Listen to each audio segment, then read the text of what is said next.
위중증 환자가 1,151명으로 또다시 역대 최다를 기록했습니다. 신규 환자가 다시 5,000명대로 늘어난 가운데 국내 오미크론 변이 감염자도 하루 사이에 100명 넘게 늘었습니다. 취재기자 연결합니다. 최명신 기자.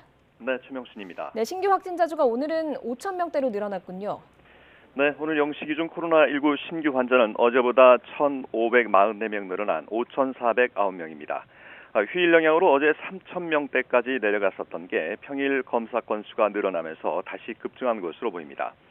다만 방역수칙 강화에 따른 영향으로 일주일 전인 지난 22일과 비교하면 2,000여 명 적은 숫자입니다. 하지만 위중증 환자는 여전히 심각한 상황입니다. 위중증 환자는 전날보다 41명 늘어난 1,151명으로 또다시 최다치를 기록하며 9일 연속 1,000명대를 유지했습니다. 사망자는 36명 늘었습니다. 신규 환자 감염 경로를 보면 국내 발생이 5,283명, 해외 유입 사례가 126명입니다. 국내 발생을 지역별로 보면 수도권에서 3,786명으로 전체의 71.7%를 차지하며 여전히 유행을 주도하고 있습니다. 국내 오미크론 변이 감염자는 109명 늘어 누적 558명입니다. 오미크론 감염자가 하루 100명을 넘기기는 이번이 처음입니다. 신규 감염자 가운데 해외 유입이 69명, 국내 감염이 40명입니다. 어제 오후 5시 기준 수도권 중환자 전담 병상 가동률은 하루 전보다 2.4%포인트 떨어져 78.7%를 기록했습니다. 전국 중환자 병상 가동률도 74.9%로 전날보다 1.8%포인트 떨어졌습니다. 코로나19 확산세가 둔화하면서 병상 배정도 대기자 없이 바로바로 이뤄지고 있습니다. 방역당국은 오늘 0시 기준 수도권과 비수도권에서 입원과 생활치료센터 입소를 기다리는 환자는 없다고 밝혔습니다.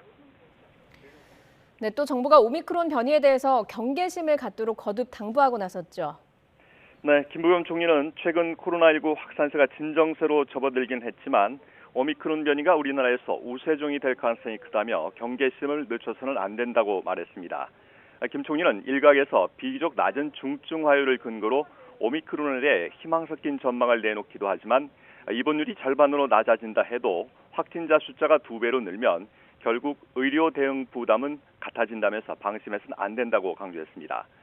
중대본도 지난주 기준 국내 지역사회 오미크론 검출률은 1.8% 정도지만 해외 상황에 비춰보면 확산 속도가 굉장히 빠르다고 밝혔습니다.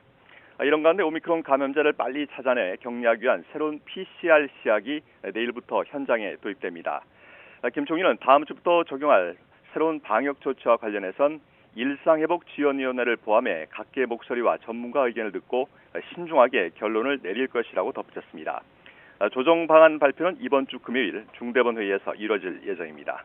지금까지 사이버에서 YTN 최명신입니다.